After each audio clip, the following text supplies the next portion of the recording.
Comment ça va? Ça va très bien. Ça va? Merci d'être là. Nous sommes très fiers que la France du rugby signe avec vous, mesdames les ministres, au nom de l'État, cette convention visant à définir les relations entre la Fédération française de rugby et le secrétariat général du CIPDR dans le cadre de la prévention de la radicalisation et du repli communautaire. Cette convention et le plan d'action entre le ministère de l'Intérieur, le ministère des Sports et notre fédération, qui en matérialise la mise en œuvre, s'incarnera dans des dispositifs coopératifs précis au bénéfice de la promotion, de la défense et du développement du vivre ensemble dans le monde du rugby français. Cette convention est l'une des traductions concrètes de la mobilisation de notre sport à l'échelle nationale pour apporter sa pierre à l'édification d'une société toujours plus juste, plus solidaire, viscéralement attachée à la démocratie et aux libertés publiques. Cette coopération sera d'autant plus fructueuse que le rugby, son histoire, sa pratique sportive, l'évolution des mentalités au sein même de notre sport en atteste, est incontestablement porteur de valeurs de solidarité, d'entraide et de fraternité. Depuis 2016, nous n'avons eu de cesse que de renforcer ce socle de valeurs. Le vivre ensemble, l'esprit de corps face à l'adversité, sont tout à la fois des valeurs et un état d'esprit portés depuis tant de décennies par notre sport, le rugby, dans la République des villes comme celle des villages, pour paraphraser le grand historien Maurice Agulon. Faire vivre la cohésion sociale au sein de la Fédération française de rugby, c'est affirmer concrètement le rôle sociétal du sport et en plus largement le rôle éducatif et culturel du sport dans l'émancipation citoyenne des femmes et des hommes. Le projet sociétal de la Fédération, nous le faisons vivre dans le souci constant d'une proximité territoriale.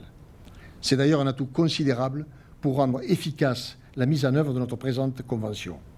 Promouvoir les valeurs de la République, lutter contre toutes les formes de radicalisation, de discrimination, sont des engagements qui doivent être mobilisés au plus près de tous nos clubs.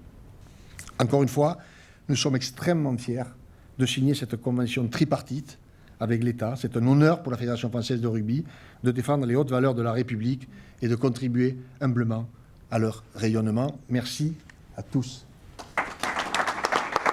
Marlène Schiappa, qui est également ministre de la Citoyenneté aujourd'hui, évidemment est tout à fait sensible à ce que vous avez dit, cher Bernard, au positionnement, à la posture de votre fédération que je tiens moi-même à saluer.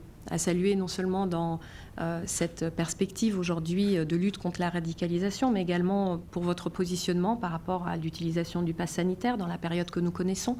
Vous avez été pionnier en la matière pour lancer cette dynamique pour que le mouvement sportif se positionne pour une plus grande aujourd'hui vaccination dans notre pays qui est essentielle à la survie du sport. Vous avez aussi été précurseur dans tout ce qui est éthique et intégrité sur la lutte contre les violences sexuelles dans le sport, l'égalité homme-femme dans la pratique sportive. Et donc merci par votre présence, par cette signature de cette convention, de mettre en valeur l'engagement, la position et les moyens que met également la Fédération française de rugby sur tout cela. Un dernier mot pour dire combien je suis consciente du travail qu'ont à mener les éducateurs sportifs, les bénévoles sur le terrain, et j'aimerais que tout le monde en soit conscient aussi ici, trouver le juste équilibre entre éducation des publics, contrôle également des populations. Ça se voit aujourd'hui avec l'application du pass sanitaire. Ça se verra demain aussi sur toutes les autres thématiques, que ce soit les violences sexuelles, que ce soit la lutte contre la radicalisation. Nous avons besoin de ces acteurs de terrain qui sont les vôtres. Merci de les mobiliser aux côtés de l'État. Merci d'être aussi conscient et responsable de ce que vous avez sur les épaules, parce que nous l'avons et nous le partageons avec vous. Je sais que la FFR est particulièrement engagée sur la transmission de ces valeurs pour un rugby populaire et performant. Vous l'avez, Monsieur le Président, parfaitement expliqué, et pour une pratique pour toutes, pour tous et partout. Et donc, je veux souligner le travail qui est mené par le Président Bernard Laporte et ses équipes, qui témoignent de cet engagement de la FFR à proposer à ses licenciés un modèle de citoyenneté, à porter les valeurs de la République en allant au-delà de la seule activité sportive, et ce particulièrement auprès des jeunes et également dans des quartiers particulièrement sensibles. Je veux également parler du développement du rugby féminin et de la lutte contre toutes les formes de discrimination qui sont également parmi vos chantiers prioritaires.